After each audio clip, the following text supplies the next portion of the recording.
Dijatuhkannya bom atom di kota Hiroshima dan kota Nagasaki pada Agustus 1945, kemudian disusul Jepang menyerah tanpa syarat kepada sekutu, maka Perang Dunia Kedua dianggap berakhir. Setelah selesai Perang Dunia Kedua, berbagai negara mulai merayakan kemerdekaannya, termasuk negara Indonesia. Pada tanggal 17 Agustus 1945, Bung Karno membacakan pidato yang isinya proklamasi kemerdekaan Indonesia. Assalamualaikum warahmatullahi wabarakatuh. Selamat bertemu kembali di channel Civic Daily.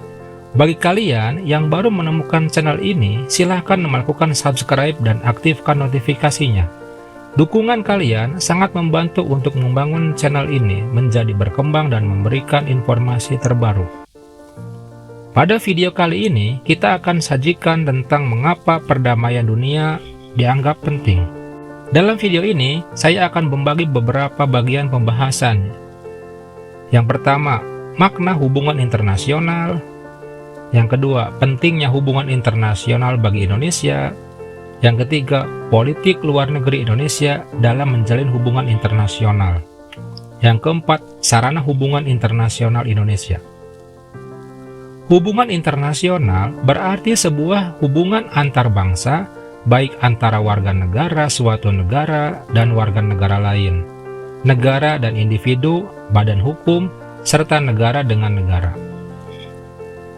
Hubungan internasional merupakan salah satu hubungan kerjasama yang mutlak diperlukan.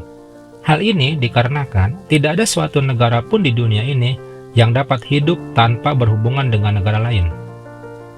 Setidaknya terdapat dua faktor penting dari kerjasama antar negara. 1.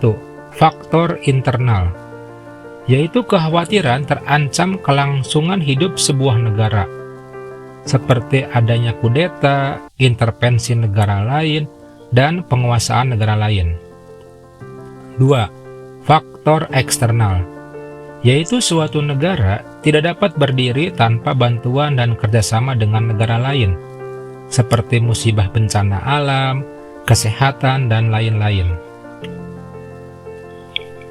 Setelah Indonesia memproklamasikan kemerdekaannya, negara-negara seperti Mesir, Australia, dan Saudi Arabia memberikan dukungan dan mengakui kemerdekaan Indonesia.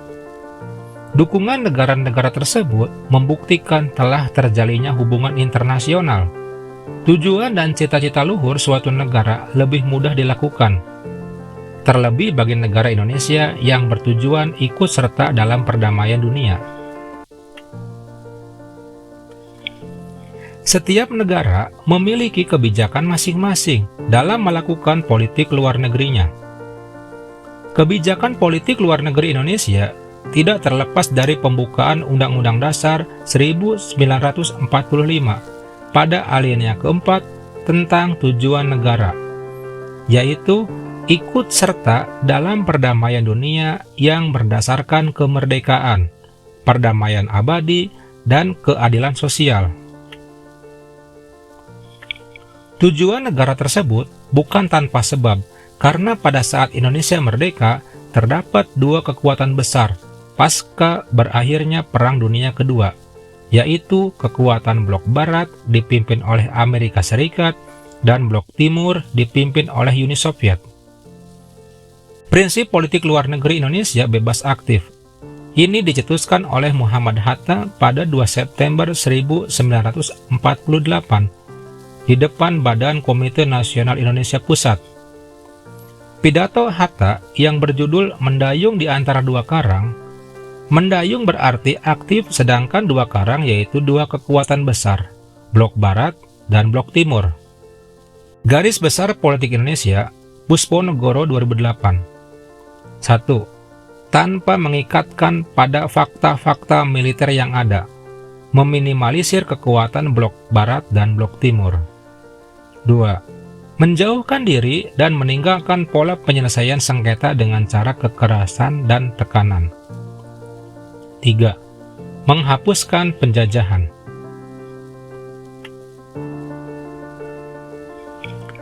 Menurut J. Frankel menyebutkan terdapat beberapa sarana hubungan internasional. 1. Diplomasi.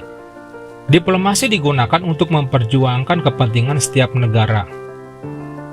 2. Negosiasi, suatu usaha untuk mengatasi masalah yang dihadapi oleh dua negara tanpa melibatkan pihak ketiga. 3. Lobby, lobby kegiatan politik yang dimaksudkan untuk memengaruhi negara tertentu. 4. Propaganda, suatu usaha sistematis yang dilakukan untuk memengaruhi pikiran, emosi, dan tindakan suatu kelompok untuk kepentingan masyarakat. 5. Ekonomi, sarana ekonomi digunakan pada saat damai berupa perdagangan dan bantuan bencana alam maupun perang, yaitu sanksi ekonomi. Poin penting dari pembelajaran video kali ini adalah bagaimana aktivitas suatu negara ingin diakui dan ingin melakukan suatu kerjasama dengan negara lain sangat dibutuhkan, terutama ketika negara tersebut mengalami musibah seperti bencana alam, perang, maupun kondisi terburuk lainnya, atau termasuk krisis ekonomi, atau resesi, ataupun inflasi. Sehingga pembelajaran kali ini dalam video yang disampaikan adalah bagaimana suatu negara dapat berinteraksi dan melakukan kerjasama dengan negara lain dianggap suatu keharusan, karena pada dasarnya setiap negara tidak mampu berdiri sendiri ataupun hidup tanpa bantuan negara lain. Terima kasih sudah menonton video tentang peran Indonesia dalam perdamaian dunia. Saya ingatkan kembali bagi yang belum subscribe untuk melakukan subscribe terlebih dahulu sebelum video ini berakhir. Silahkan isi kolom komen video apalagi yang ingin ditampilkan berikutnya. Terima kasih. Wassalamualaikum warahmatullahi wabarakatuh.